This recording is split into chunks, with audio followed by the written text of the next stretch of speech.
حتام تطعننا في الظهر حتاما. لا دام ملكك إي والله لا دام. يا خائن الحرمين الظلم أنطقنا، وينطق السيف صمت الجرح إيلاما.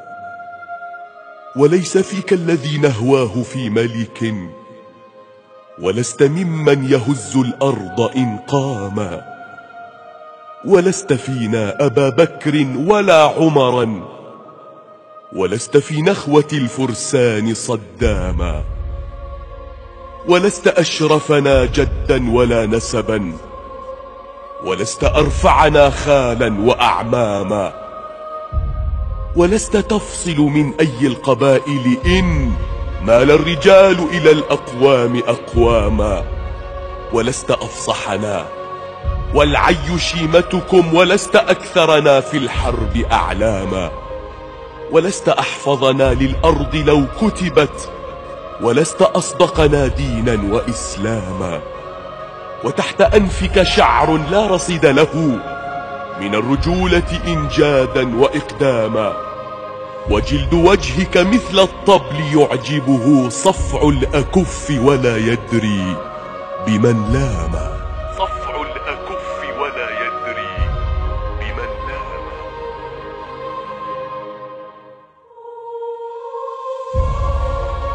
سلبت حق قريش إنها لهم، والأمر فيهم بنص الشرع حكاما. رفعت ربعك فوق الناس منزلة، وصرتم حول بيت الله أصناما. وأقدس الأرض فوق الأرض قاطبة جعلتموها، وحاش الأرض حماما. ما ضرنا الفرس إلا منك منبطحا، تخوض معركة الإقدام إحجاما. حاربت 20 حوثيا فما انتصرت جنود جيشك أعواما وأعواما. من أين تعرف حزم الحرب زعنفة، ومن متى أصبح الصرصور ضرغاما.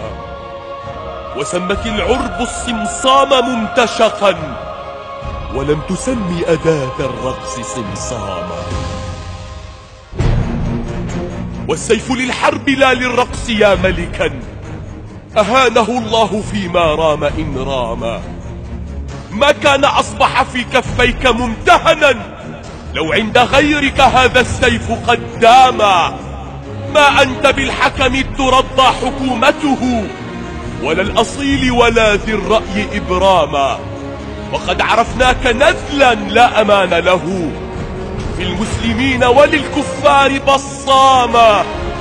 سل السنافين والقضبان كم أكلت من المشايخ تغييبا وإعداما. يبيت متعبهم يبكي بسجدته، ويذكر الفطر بين الأهل إن صاما. يمد كفيه نحو الله يخبره بما جنى القيد إذلالا وإيلاما. بيني وبينك شيء ليس يعرفه سوى الذي عاش هذا الجرح أعواما. وكنت إن جاء شهر الحج منكسرا أنوي وألبس ثوب الحج إحراما. وكنت تمنعني ظلما، فإن نزلت فيكم إذنك يصير الكل خداما. أسلاف تاجك أستثني الشهيد بهم، كانوا عبيدا لأهل الظلم ظلاما. بعت العراق عراق الأكرمين أبا، وبعت من بعده صنعاء والشاما.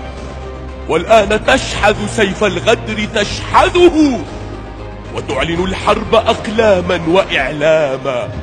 تبت يداك وما في الأرض من حجر، إلا يسميك دون الناس هداما. تبت يمينك واليسرى بما غدرت، واتفو عليك عدو الله إرغاما. واتفو عليك عدو